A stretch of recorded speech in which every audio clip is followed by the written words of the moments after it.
It was on the first day of the new year that the announcement was made, almost simultaneously from 3 observatories, that the motion of the planet Neptune, the outermost of all the planets that wheel about the Sun, had become very erratic.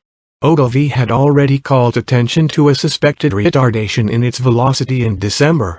Such a piece of news was scarcely calculated to interest a world the greater portion of whose inhabitants were unaware of the existence of the planet Neptune, nor outside the astronomical profession did the subsequent discovery of a faint remote speck of light in the region of the perturbed planet cause any very great excitement. Scientific people, however, found the intelligence remarkable enough, even before it became known that the new body was rapidly growing larger and brighter, that its motion was quite different from the orderly progress of the planets, and that the deflection of Neptune and its satellite was becoming now of an unprecedented kind. Few people without a training in science can realize the huge isolation of the solar system. The Sun with its specks of planets, its dust of planetoids, and its impalpable comets, swims in a vacant immensity that almost defeats the imagination. Beyond the orbit of Neptune there is space, vacant so far as human observation has penetrated, without warmth or light or sound, blank emptiness, for 20 million times a million miles. That is the smallest estimate of the distance to be traversed before the very nearest of the stars is attained. And, saving a few comets more unsubstantial than the thinnest flame, no matter had ever to human knowledge crossed this gulf of space until early in the 20th century this strange wanderer appeared. A vast mass of matter it was, bulky, heavy, rushing without warning out of the black mystery of the sky into the radiance of the Sun. By the second day it was clearly visible to any decent instrument, as a speck with a barely sensible diameter, in the constellation Leo near Regulus. In a little while an opera glass could attain it. On the third day of the new year the newspaper readers of 2 hemispheres were made aware for the first time of the real importance of this unusual apparition in the heavens. A planetary collision, one London paper headed the news, and proclaimed Duchain's opinion that this strange new planet would probably collide with Neptune. The leader writers enlarged upon the topic, so that in most of the capitals of the world, on January 3rd, there was an expectation, however vague, of some imminent phenomenon in the sky. And as the night followed the sunset round the globe, thousands of men turned their eyes skyward to see the old familiar stars just as they had always been. Until it was dawn in London and Pollux setting and the stars overhead grown pale. The winter's dawn it was, a sickly filtering accumulation of daylight, and the light of gas and candles shone yellow in the windows to show where people were astir.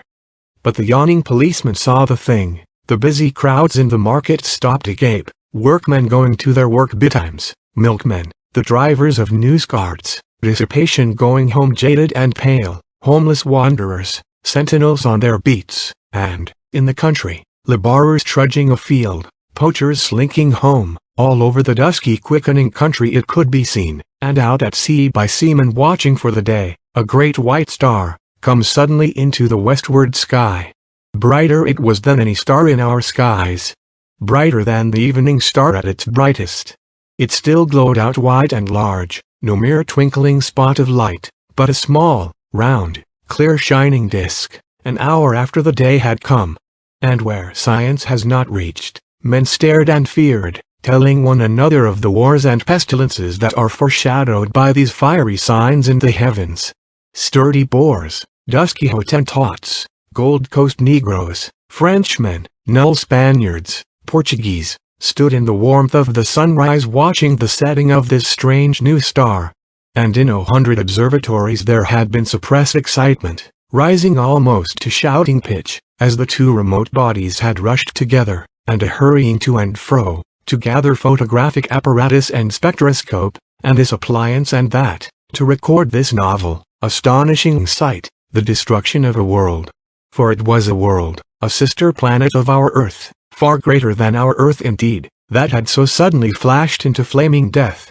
Neptune it was had been struck, fairly and squarely, by the strange planet from outer space, and the heat of the concussion had incontinently turned 2 solid globes into one vast mass of incandescence.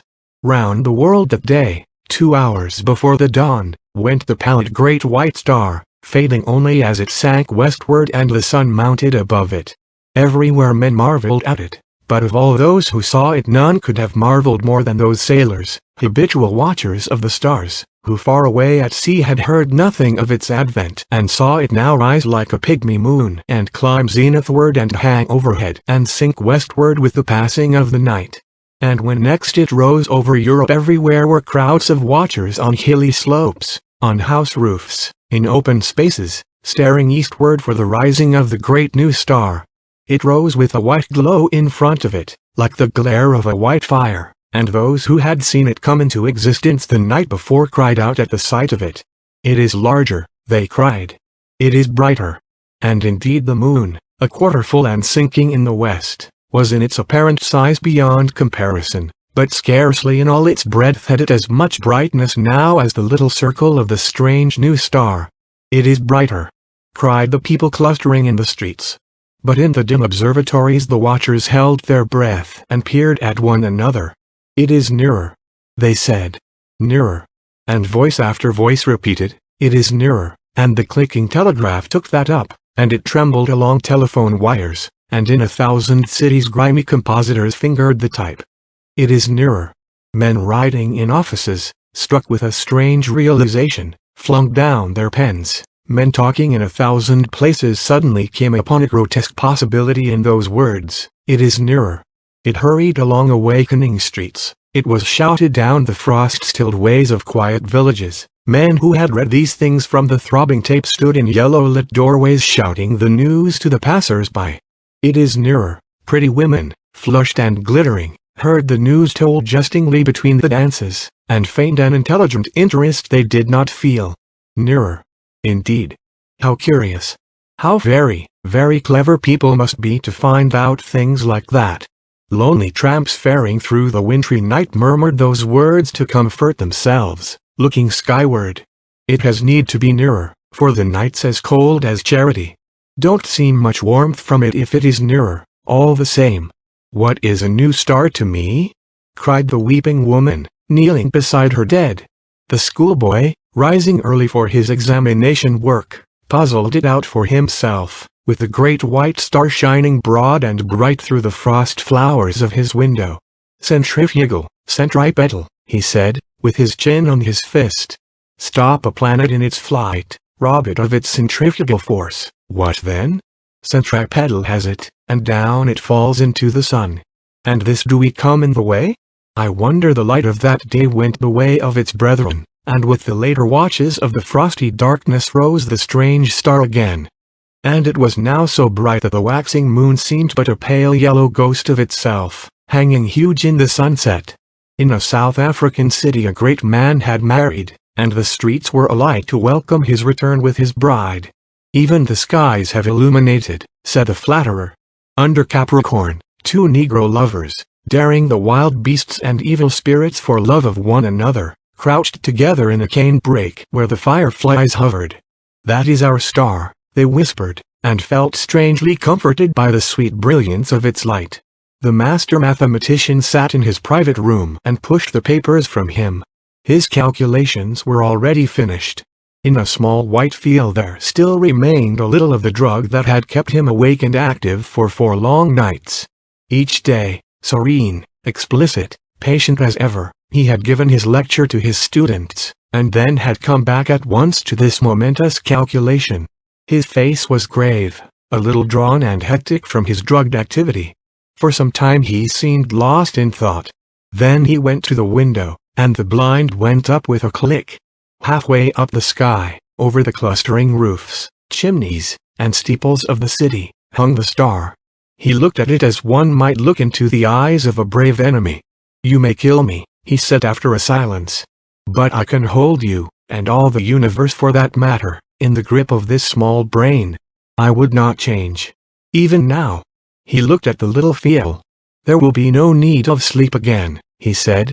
The next day at noon, punctual to the minute, he entered his lecture theater, put his hat on the end of the table as his habit was, and carefully selected a large piece of chalk.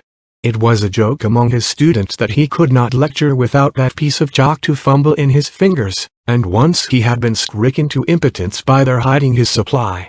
He came and looked under his grey eyebrows at the rising tiers of young fresh faces, and spoke with his accustomed studied cumaness of phrasing. "Circumstances have arisen, circumstances beyond my control," he said, and paused, "which will debar me from completing the course I had designed. It would seem, noble gentlemen, if I may put the thing clearly and briefly, that man has lived in vain." The students glanced at one another. Had they heard aright? Mad? Raised eyebrows and grinning lips there were, but one or two faces remained intent upon his calm grey-fringed face. "It will be interesting," he was saying, "to devote this morning to an exposition, so far as I can make it clear to you, of the calculations that have led me to this conclusion. Let us assume he turned towards the blackboard, meditating a diagram in the way that was usual to him. What was that about lived in vain?" whispered one student to another. "Listen," said the other, nodding towards the lecturer. And presently they began to understand. That night the star rose later, for its proper eastward motion had carried it some way across Leo towards Virgo, and its brightness was so great that the sky became a luminous blue as it rose, and every star was hidden in its turn, save only Jupiter near the zenith, Capella, Aldebaran, Sirius, and the pointers of the Bear. It was very white and beautiful. In many parts of the world that night a pallid halo encircled it about. It was perceptibly larger. In the clear refractive sky of the tropics it seemed as if it were nearly a quarter the size of the moon. The frost was still on the ground in England, but the world was as brightly lit as if it were midsummer moonlight. One could see to read quite ordinary print by that cold, clear light, and in the cities the lamps burned yellow and wan. And everywhere the world was awake that night, and throughout Christendom a somber murmur hung in the keen air over the countryside like the belling of bees in the heather, and this murmurous tumult grew to a clangor in the cities. It was the tolling of the bells in a million belfry towers and steeples, summoning the people to sleep no more, to sin no more, but to gather in their churches and pray. And overhead, growing larger and brighter, as the earth rolled on its way and the night passed, rose the dazzling star. And the streets and houses were alight in all the cities, the shipyards glared, and whatever roads led to high country were lit and crowded all night long. And in all the seas about the civilized lands, ships with throbbing engines, and ships with bellying sails, crowded with men and living creatures, were standing out to ocean and the north. For already the warning of the master mathematician had been telegraphed all over the world and translated into 100 tongues. The new planet and Neptune, locked in a fiery embrace, were whirling headlong, ever faster and faster towards the sun. Already every second this blazing mass flew 100 miles, and every second its terrific velocity increased. As it flew now, indeed, it must pass 100 million of miles wide of the earth and scarcely affect it. But near its destined path, as yet only slightly perturbed, spun the mighty planet Jupiter and his moons sweeping splendid round the sun. Every moment now the attraction between the fiery star and the greatest of the planets grew stronger. And the result of that attraction? Inevitably Jupiter would be deflected from its orbit into an elliptical path, and the burning star, swung by his attraction wide of its sunward rush, would describe a curved path, and perhaps collide with, and certainly pass very close to, our Earth. Earthquakes, volcanic outbreaks, cyclones, sea waves, floods, and a steady rise in temperature to a know-not-what limit, so prophesied the master mathematician. And overhead, to carry out his words, lonely and cold and livid blazed the star of the coming doom. To many who stared at it that night until their eyes ached it seemed that it was visibly approaching. And that night, too, the weather changed, and the frost that had gripped all Central Europe and France and England softened towards a thaw. But you must not imagine, because I have spoken of people praying through the night and people going aboard ships and people fleeing towards mountainous country, that the whole world was already in a terror because of the star. As a matter of fact, use and wont still ruled the world, and save for the talk of idle moments and the splendor of the night, 9 human beings out of 10 were still busy at their common occupations. In all the cities the shops, save one here and there, opened and closed at their proper hours. The doctor and the undertaker plied their trades, the workers gathered in the factories, soldiers drilled, scholars studied, lovers sought one another, thieves lurked and fled, politicians planned their schemes. The presses of the newspapers roared through the nights, and many a priest of this church and that would not open his holy building to further what he considered a foolish panic. The newspapers insisted on the lesson of the year 1000, for then, too, people had anticipated the end. The star was no star, mere gas, a comet. And were it a star it could not possibly strike the earth. There was no precedent for such a thing. Common sense was sturdy everywhere, scornful, jesting, a little inclined to persecute the obdurate fearful. That night, at 7:15 by Greenwich time, the star would be at its nearest to Jupiter. Then the world would see the turn things would take. The master mathematician's grim warnings were treated by many as so much mere elaborate self-advertisement. Common sense at last, a little heated by argument, signified its unalterable convictions by going to bed. So, too, barbarism and savagery, already tired of the novelty, went about their nightly business, and, save for a howling dog here and there, the beast world left the star unheeded. And yet, when at last the watchers in the European states saw the star rise, an hour later, it is true, but no larger than it had been the night before, there were still plenty awake to laugh at the master mathematician, to take the danger as if it had passed. But hereafter the laughter ceased. The star grew, it grew with a terrible steadiness hour after hour, a little larger each hour, a little nearer the midnight zenith, and brighter, until it had turned night into a second day. Had it come straight to the earth instead of in a curved path, had it lost no velocity to Jupiter, it must have leapt the intervening gulf in a day. But as it was, it took 5 days altogether to come by our planet. The next night it had become a third the size of the moon before it set to English eyes, and the thaw was assured. It rose over America near the size of the moon, but blinding white to look at, and hot.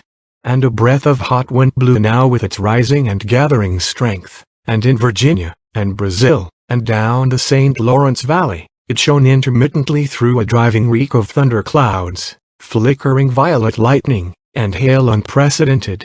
In Manitoba was a thaw and devastating floods. And upon all the mountains of the earth the snow and ice began to melt that night, and all the rivers coming out of high country flowed thick and turbid, and soon, in their upper reaches with swirling trees and the bodies of beasts and men, they rose steadily in the ghostly brilliance, and came trickling over their banks at last, behind the flying population of their valleys. And along the coast of Argentina and up the South Atlantic the tides were higher than had ever been in the memory of man, and the storms drove the waters in many cases scores of miles inland, drowning whole cities. And so great grew the heat during the night that the rising of the sun was like the coming of a shadow. The earthquakes began and grew until all down America from the Arctic Circle to Cape Horn, hillsides were sliding, fissures were opening, and houses and walls crumbling to destruction. The whole side of Cotopaxi slipped out in one vast convulsion, and a tumult of lava poured out so high and broad and swift and liquid that in one day it reached the sea. So the star, with the wan moon in its wake, marched across the Pacific, trailed the thunderstorms like the hem of a robe, and the growing tidal wave that toiled behind it, frothing and eager, poured over island and swept them clear of men, until that wave came at last, in a blinding light and with the breath of a furnace. Swift and terrible it came, a wall of water, 50 feet high, roaring hungrily, upon the long coasts of Asia, and swept inland across the plains of China. For a space the star, hotter now and larger and brighter than the sun in its strength, showed with pitiless brilliance the wide and populous country. Towns and villages with their pagodas and trees, roads, wide cultivated fields, millions of sleepless people staring in helpless terror at the incandescent sky. And then, low and growing, came the murmur of the flood. And thus it was with millions of men that night, a flight now hither, with limbs heavy with heat and breath fierce and scant, and the flood like a wall swift and white behind. And then death. China was lit glowing white, But over Japan and Java and all the islands of Eastern Asia the great star was a ball of dull red fire because of the steam and smoke and ashes the volcanoes were spouting forth to salute its coming. Above was the lava, hot gases and ash, and below the seething floods, and the whole earth swayed and rumbled with the earthquake shocks. Soon the immemorial snows of Tibet and the Himalaya were melting and pouring down by 10 million deepening converging channels upon the plains of Burma and Hindustan. The tangled summits of the Indian jungles were aflame in 1,000 places, and below the hurrying waters around the stems were dark objects that still struggled feebly and reflected the blood-red tongues of fire. And in a rudderless confusion a multitude of men and women fled down the broad riverways to that one last hope of men, the open sea. Larger grew the star, and larger, hotter, and brighter with a terrible swiftness now. The tropical ocean had lost its phosphorescence, and the whirling steam rose in ghostly wreaths from the black waves that plunged incessantly, speckled with storm-tossed ships. And then came a wonder. It seemed to those who in Europe watched for the rising of this star that the world must have ceased its rotation. In 1,000 open spaces of down and upland the people who had fled thither from the floods and the falling houses and sliding slopes of hill watched for that rising in vain. Hour followed hour through a terrible suspense, and the star rose not. Once again men set their eyes upon the old constellations they had counted lost to them forever. In England it was hot and clear overhead, though the ground quivered perpetually, but in the tropics, Sirius and Capella and Aldebaran showed through a veil of steam. And when at last the great star rose near 10 hours late, the sun rose close upon it, and in the center of its white heart was a disk of black. Over Asia it was the star had begun to fall behind the movement of the sky, and then suddenly, as it hung over India, its light had been veiled. All the plain of India from the mouth of the Indus to the mouths of the Ganges was a shallow waste of shining water that night, out of which rose temples and palaces, mounds and hills, black with people. Every minaret was a clustering mass of people, who fell one by one into the turbid waters, as heat and terror overcame them. The whole land seemed a wailing, and suddenly there swept a shadow across that furnace of despair, and a breath of cold wind, and a gathering of clouds, out of the cooling air. Men looking up, near blinded, at the star, saw that a black disk was creeping across the light. It was the moon, coming between the star and the earth. And even as men cried to God at this respite, out of the east with a strange inexplicable swiftness sprang the sun. And then star, sun, and moon rushed together across the heavens. So it was that presently to the European watchers star and sun rose close upon each other, drove headlong for a space and then slower, and at last came to rest. Star and sun merged into one glare of flame at the zenith of the sky. The moon no longer eclipsed the star but was lost to sight in the brilliance of the sky. And though those who were still alive regarded it for the most part with that dull stupidity that hunger, fatigue, heat and despair engender, there were still men who could perceive the meaning of these signs. Star and earth had been at their nearest, had swung about one another, and the star had passed. Already it was receding, swifter and swifter, in the last stage of its headlong journey downward into the sun. And then the clouds gathered, blotting out the vision of the sky. The thunder and lightning wove a garment round the world. All over the earth was such a downpour of rain as men had never before seen, and where the volcanoes flared red against the cloud canopy there descended torrents of mud. Everywhere the waters were pouring off the land, leaving mud-silted ruins, and the earth littered like a storm-worn beach with all that had floated, and the dead bodies of the men and brutes, its children. For days the water streamed off the land, sweeping away soil and trees and houses in the way, and piling huge dikes and scooping out titanic gullies over the countryside. Those were the days of darkness that followed the star and the heat. All through them, and for many weeks and months, the earthquakes continued.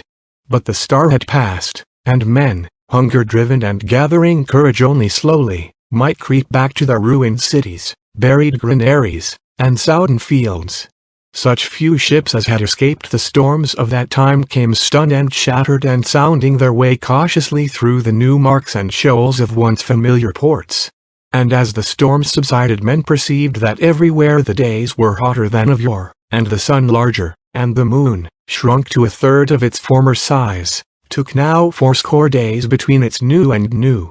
But of the new brotherhood that grew presently among men, of the saving of laws and books and machines, of the strange change that had come over Iceland and Greenland and the shores of Baffin's Bay, so that the sailors coming there presently found them green and gracious, and could scarce believe their eyes, this story does not tell. Nor of the movement of mankind, now that the earth was hotter, northward and southward towards the poles of the earth. It concerns itself only with the coming and the passing of the star. The Martian astronomers, for there are astronomers on Mars, although they are very different beings from men, were naturally profoundly interested by these things. They saw them from their own standpoint, of course. Considering the mass and temperature of the missile that was flung through our solar system into the sun, one wrote, "It is astonishing what a little damage the Earth, which it missed so narrowly, has sustained. All the familiar continental markings and the masses of the seas remain intact, and indeed the only difference seems to be a shrinkage of the white discoloration supposed to be frozen water round either pole, which only shows how small the vastest of human catastrophes may seem at a distance of a few million miles.